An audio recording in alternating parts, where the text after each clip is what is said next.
आप सभी का मेरे YouTube चैनल में बहुत स्वागत है। आज की कहानी है मेहनत की कीमत।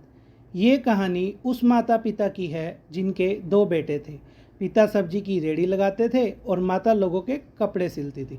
माता पिता पूरे दिन इतनी मेहनत करते थे कि बेटों को किसी चीज़ की कमी ना आए, लेकिन जो बेटे थे वह किसी भी काम को नहीं करते थे। सारा दिन घर पर पड़े रहते और माँ बाप जो पैसे लाते उनको खर्च कर देते। उनको मेहनत का अर्थ ही नहीं पता था। कुछ समय बाद पिता के पैरों में बहुत दर्द रहने लगा और उनसे सब्जी का काम नहीं हो पाता था। एक दिन पिता ने दोनों बेटों को अपने पास बुलाया और समझाया कि अब मेरी उम्र हो चुकी है, मुझसे काम नहीं होता। अब मेरी जगह तुम दोनों रेहड़ी लगाया करो और पैसे कमाया करो, जिससे हमारे घर का गुजारा चल पाए।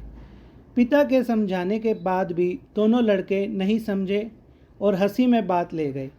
पिता ये सब देखकर बहुत चिंतित और उदास रहने लगे।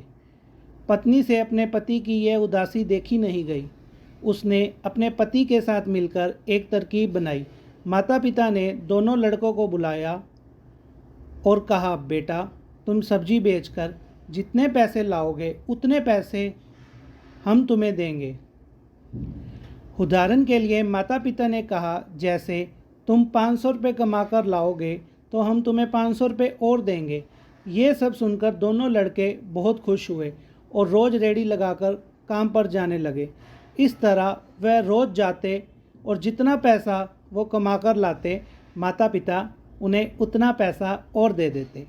उन्होंने दिन रात मेहनत करना शुरू कर दिया और धीरे धीरे रेहड़ी से अपनी दुकान बना ली। दुकान का आज पहला दिन था। जब वे घर आए तो माता पिता ने उनसे पूछा कि आज कितने की कमाई हुई है, उतने पैसे हम तुम्हें दे देते हैं। दोनों लड़कों की आंखों में आंसू आ गए और माता पिता के पैरों में गिर गए और बोले, आपने हमें मेहनत का सही अर्थ क्या है हमें सिखा दिया।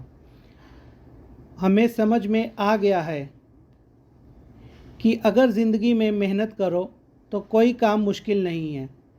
अब हम आपसे पैसे नहीं लेंगे और जितने पैसों की कमाई होगी आपको लाकर देंगे। इस तरह माता पिता ने बच्चों की आंखें खोल दी और मेहनत करके पैसा कमाना सिखा दिया। इस तरह वह सारा परिवार खुशी खुशी जीवन यापन करने लगा। इसलिए कहते हैं कि मेहनत करो तो कोई काम मुश्किल नहीं। आज की कहानी आपको कैसी लगी ज़रूर बताएं। वीडियो को लाइक और चैनल को सब्सक्राइब करना ना भूलें।